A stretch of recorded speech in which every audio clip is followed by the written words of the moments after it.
Here is Tom Glynn now to tell us what we can expect on the commute. Tom? Didn't she have an operation to turn back time?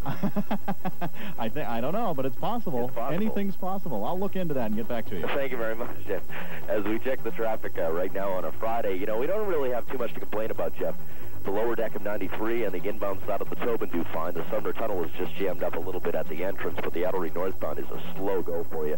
Southbound's also going to hang you up. 93 by the lane drop, a little bit of extra company now up towards 495. We had an accident scene earlier, Route 3 northbound by the Lowell Connector. They cleared that one, but 128 still a little bit sluggish heading up towards the Cloverleaf. And if you're heading down to the Cape, look out. Looks like some very heavy volume now making its way there. We'll check it again. I'm Tom Glynn. There'll be a light 92.5 Skyview traffic.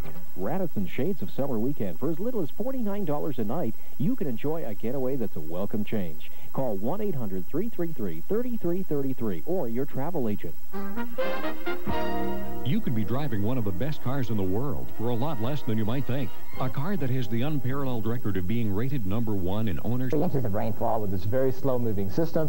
Widely scattered showers and thunderstorms this afternoon across the southeast. If you have some outdoor plans for a little later on this evening, don't necessarily rule them out because of the rain, because as the atmosphere cools down, we'll see the showers begin to diminish, at least across parts of the southeast.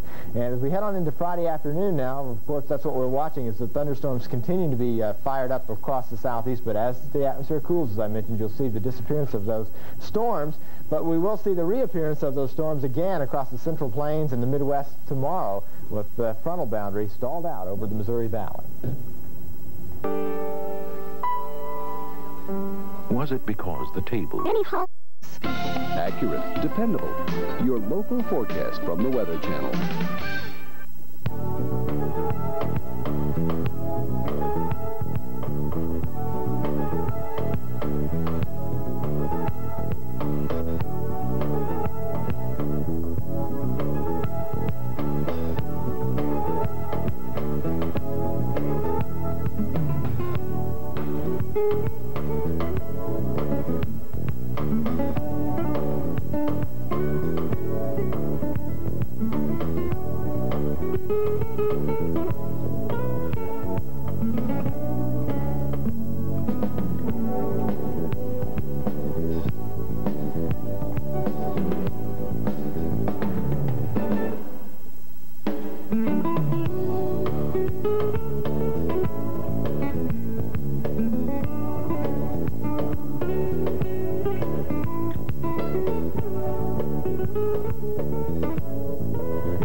Sure to help you get the most out of the rain all the way through the northern Ohio Valley, across the southern lakes and back into the mountains in Wyoming and Colorado, and across Indiana, Ohio, and western Pennsylvania.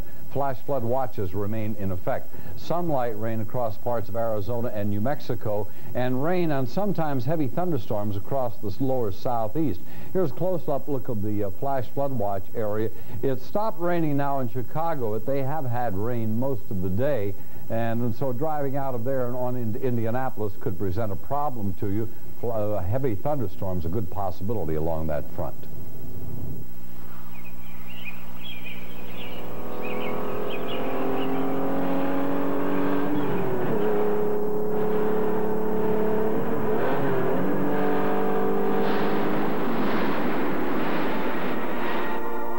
Michelin high-performance radios.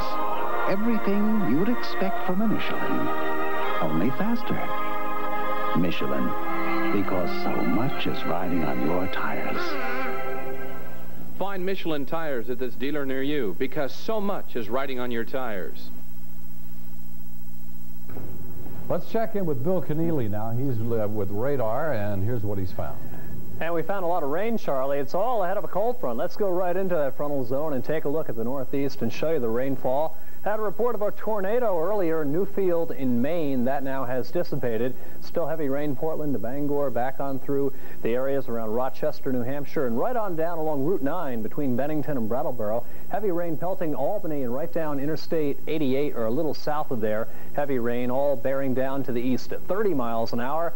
Look at the rain crossing PA, reaching from north of Elk Mountain, extending through Williamsport down into Johnstown rather. And last hour they had 44-mile-per-hour winds. Some heavy rain in Ohio. Remember, the whole area just about under a severe thunderstorm watch. Heavy rains as well in Indiana. Dayton, Ohio last hour, 53-mile-an-hour winds heading southeast.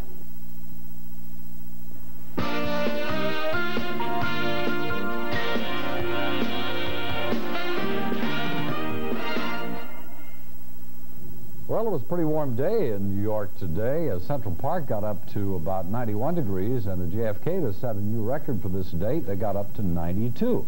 Normally, the high is about 86 and the low 69, but the records were 102 in 1977, and the low of 57 was set back in 1924. There's been no precipitation to report today.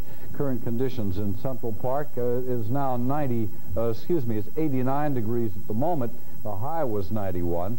The low this morning was 74. That's about 6 degrees above normal. The humidity is 68%. The wind southwest at 14. The pressure 29, 91 and falling. And skies are partly cloudy. Here's a look at the current situation around the tri-state area. It's 94 degrees in Newark and 91 now at JFK. They've dropped a degree. Out of West Hampton, though, with the wind off the ocean, it's 80 degrees.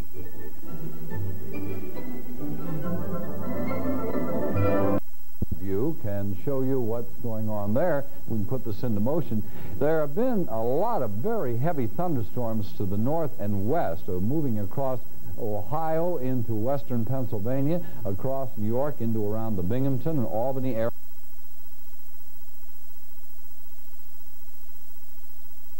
as well as Vermont and New Hampshire. Here's a little close-up look at what's going on in the northeastern United States at the moment.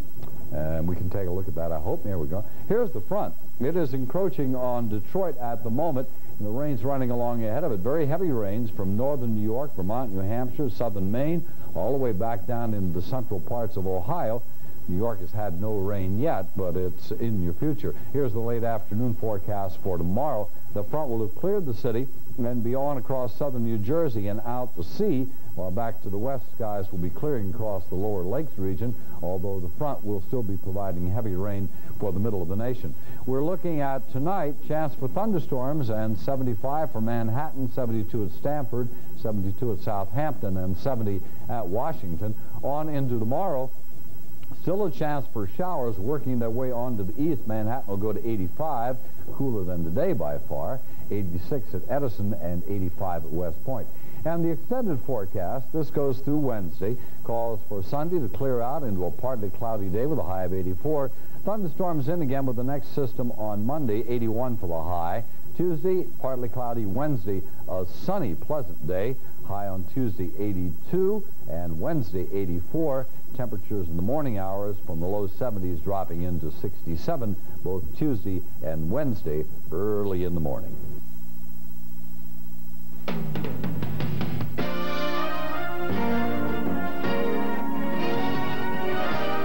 This is Weather Watch.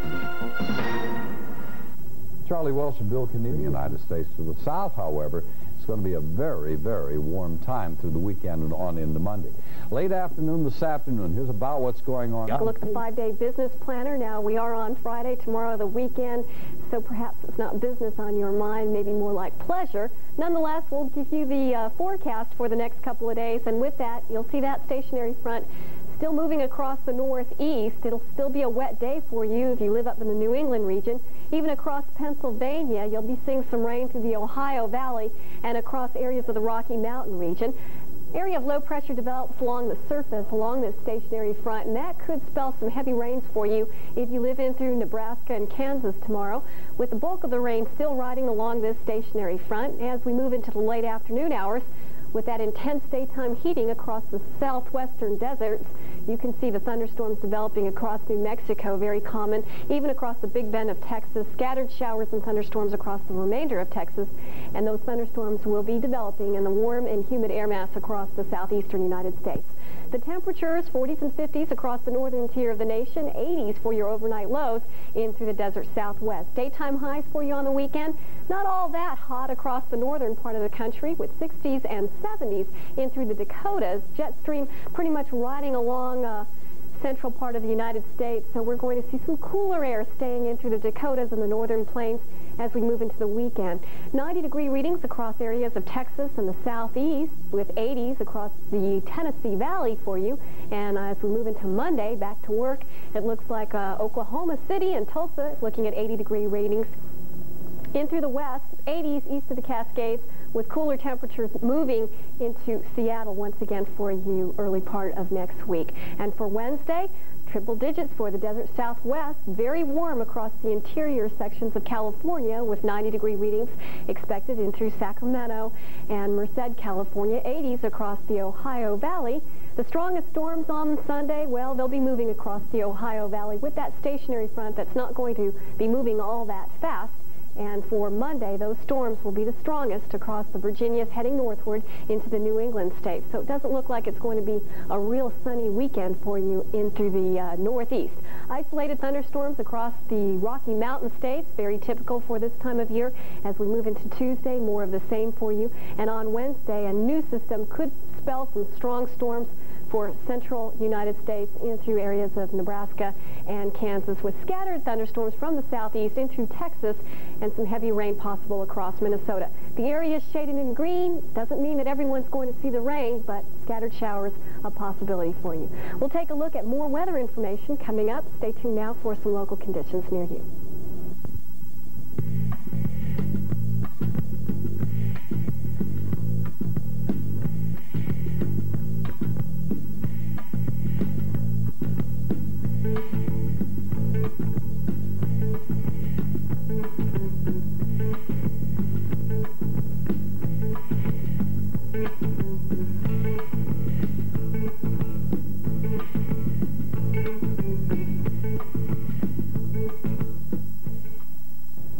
Okay, let's check out the forecast for you this evening. We still have to get through a couple of hours of big thunderstorms over the northeastern part of the country, but by tomorrow morning, certainly things will have quieted down considerably. Still going to be fairly tropical, kind of soupy out there in the morning, and we do expect more showers and thunderstorms. So the same front that's helping to spawn some of the severe weather this afternoon will shift just a little farther south tomorrow, so New York City could be in on some big thunderstorms and heading on south to Baltimore, Washington, and then extending back into the Ohio Valley. Temperature-wise, now these are morning lows, and it just shows you how muggy it is out there. 71 in Boston, that's the overnight low expected. 65 in Pittsburgh, and about 66 in Buffalo. By afternoon, everybody's back up into the 80s, perhaps a tad cooler as we head south of New York on down to Philly and Pittsburgh, because more clouds and an increased chance of some rainfall during the afternoon. Southeast, the Carolinas looking at a fairly significant shot of rainfall tomorrow, but from Mississippi, Alabama on west into Texas, certainly in Texas, you'll think it'll finally start to quiet down in terms of showers and thunderstorms. Overnight lows will be in the 70s, and then during the day, when Old Man Saul gets a chance to stir things up, look for an afternoon high of 92 in Memphis, 91 in San Antonio, 94 in Dallas, and typical Florida weather for mid-late July high.